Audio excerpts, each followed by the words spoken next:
Yeah. I still personally feel like T1 here should have an edge, especially considering how comfortable the players that they have looked on these champions. I think when you're talking about the amount of skill that you have on the picks that you can see right here, not to mention the fact that Kaiser is busted at the moment. Oh yeah. This composition does look good, but I'm glad that you did mention that there is a lot of power on the side of Nongshim. I think the Renekton's just it's mind-boggling, right? Imagine Gangplank. Imagine Gangplank in this position. Yeah. Oh my god, he hard smashes the lane and also provides peel with his Cannon Barrage, global pressure with the Cannon Barrage. Like, an incredible pick. Also, Rich is pretty good at the champion. Camille also fits quite nicely. You can run 4-1 in that case, and they have a great 4 as wave clear with the Victor, of course. Yeah. There are so many options that would not have been Renekton in this case. As Peanut just mowing through his jungle. Both of these junglers actually going pretty quickly as LM wanting to try and deny this, and Peanut has actually no idea as he kites his way in. There's the watch out Eep that he has to definitely watch out for. And this is going to be a steal. Peanut already on the back foot. This could be disastrous. Oh, he's going to go in. Is he? Yeah. No, maybe. Gets the ward Alan doesn't down. have smite. Yeah, no smite available, but watch out Eep does enough damage apparently. Dorkdom and Callan starting off really well here. Faker goes in. Yep, gets the flash out of Bay. Fantastic trade. And Ellen didn't even need to show himself either. I don't know whether Kellen has been spotted on exactly this brush. As Carrier thinking about coming through. Look, should be the Rift Scuttler lockdown for Peanut as Carrier face checks. Hook is going to miss onto Ellen though as Kellen's in a lot of trouble. Faker doesn't have the Emperor's Divide, but they're not going to need it. That's going to be Zeus picking up first blood. Welcome to the LCK, my friend. Able to grab first blood. Faker, I'm hoping that this sees the punishment that it deserves. And we're going to see like that decision not made. Good play back there, but Kellen's still dead. Ellen comes in, steals that one away, and Dr. This is definitely a series for Faker to have his 600th game opportunity. As Zeus possibly in trouble here as Peanut's trying to lock him down. The Narbar coming on through. Really good game sense from Zeus to make sure that he can get towards Faker, who flashes in for his divine. Zeus is still alive, and they're asleep. It's a double kill for the Lilia. Make very questionable plays. Thus far, does not look like they're doing that at all. They're pushing the envelope constantly as Carrier goes in. Whoa, the big old flash forward as there's the Gravity Storm. Does do decently, but the stun down, and that is a very, very dead Bay. The watch out Eep doesn't necessarily work, but thank you. Okay. Peanut just taking a lot of free damage. It's going to be okay. Has a lantern. As another Solar Flare lands, Doctorm has to Featherstorm, Flash, Cleanse, everything. All of the buttons now on cooldown. And Faker does a lot of damage at Conquering Sands. Who's terrifying as, oh, that was not the time to Blade Caller. Doctorm does manage to flash out, but in goes Gumayushi, and Elm's going to take a nap underneath this turret. Does go golden. That should try and keep him alive, but he's still going to be dead. And that is another engage. The re-engage towards the top side. Bay is going to go down immediately. Peanut now running for the hills. The Crocodile going to be in trouble. And the sleep finally does come down. I actually thought Ellen used that before, but not actually going to get baited by the stopwatch. And had it for exactly when he needed it. And this could just be Baron for T1. Yeah. So, and that's like the feeling that you get in every single lane, right? Like, it's not bad. Zeus?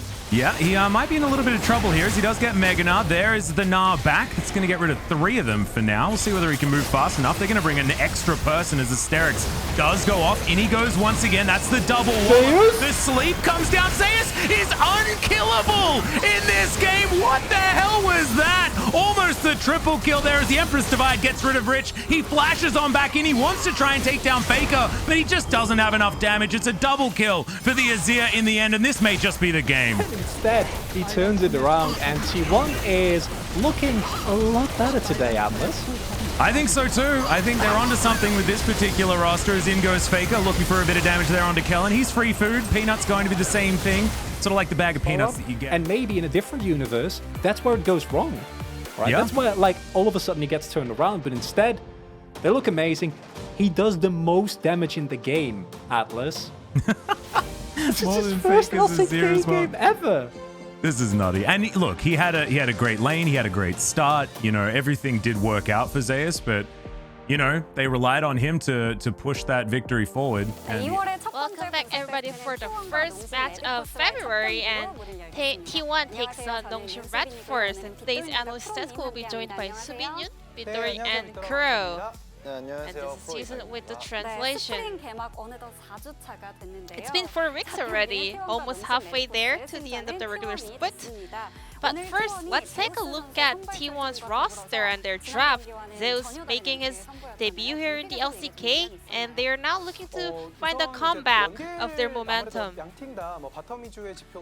Both teams, they have a very strong stats coming out down on the bottom lane, so they had a lot of early lock-in for the marksman champions. And T1 was really smart answering Nongshim's rotation, especially around Udyr. Udyr is a champion that requires a lot of lane priority.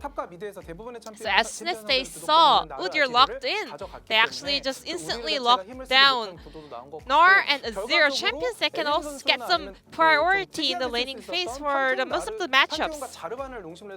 And Nongshim kind of target banned J4 and Pantheon, which was not really that effective to win this game. I think Nongshim made a very poor decision with the first 3 picks. So Udyr is kind of champion. They actually have to play around the lane control. I think Nongshim, after that Xayah pick, they should have locked in either Azir or Gnar, especially because they banned out Twisted Fate. I think Azir was becoming more and more important in this pick and ban. So Gnar or Azir could have been a much better answer for our 2 pick for Nongshim. And Victor specialist is pretty sure that this draft was not the perfect comp for Victor to pop off. Let's say we can switch the name tags or the team tags for both teams. Maybe this could have been a little bit different if they were able to get more lane priority around Udyr, but still, we want to point out that T1 really made a nice decision, guaranteeing that lane priority in the early picks for the solo laners.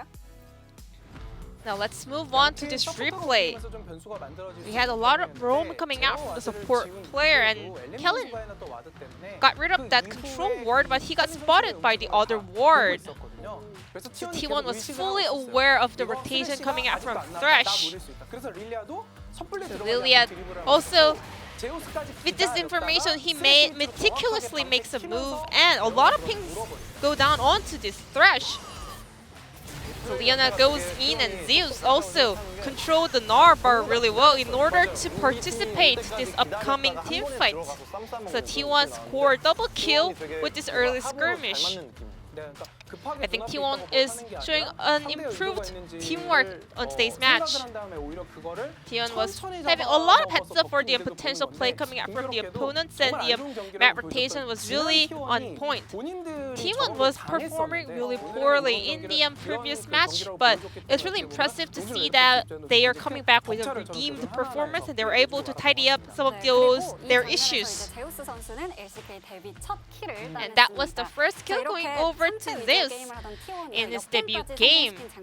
And let's take a look at the counter gank coming out from T1 with the voice comms of the players.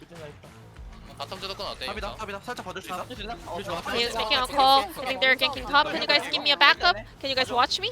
So Lim and Faker like, we're watching, we're coming. And just nice. And clean double kill picked up by the 3 players on the side of T1.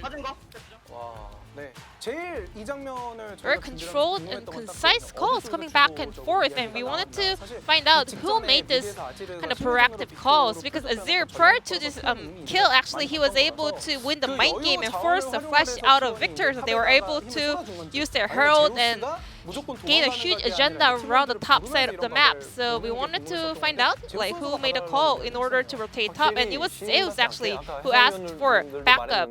And Korean commentator actually really complimented that Zeus doesn't really look like a rookie player because he looks so confident and also comfortable at the same time in his first match of a professional career. T1 this time around, they were able to transpire their lead into a game victory, but the POG votes looked pretty tricky, so let's check it out. And Carrion will pick it up on the Leona pick. first POG of the split. Interesting. I think Leona, even though this is not the best matchup into Thresh, but Keria knew how to kind of capitalize the lead whenever he gained one. And I think he was the centerpiece that allowed T1 to open up more space during fights. And he looked super confident with his move, the way he landed his skills, the way he kind of went in aggressively with Flash. Keria is really good at making some of the kills. He's always making bold decisions and making it actually worth. However, this game as well, mid laner also hold a very solid priority, which also connected to LM's jungle priority. So I think all of the players were playing really well, but we can definitely say Keria was the playmaker on the side of T1 in game number 1. But a very controversial vote going over to this POG, but Zeus was also really close to picking up that POG, but Keria locks it down with 4 votes into his pocket. Now it's time to move on to game number 2, T1 versus Nongshim Red Force. Back to our casters.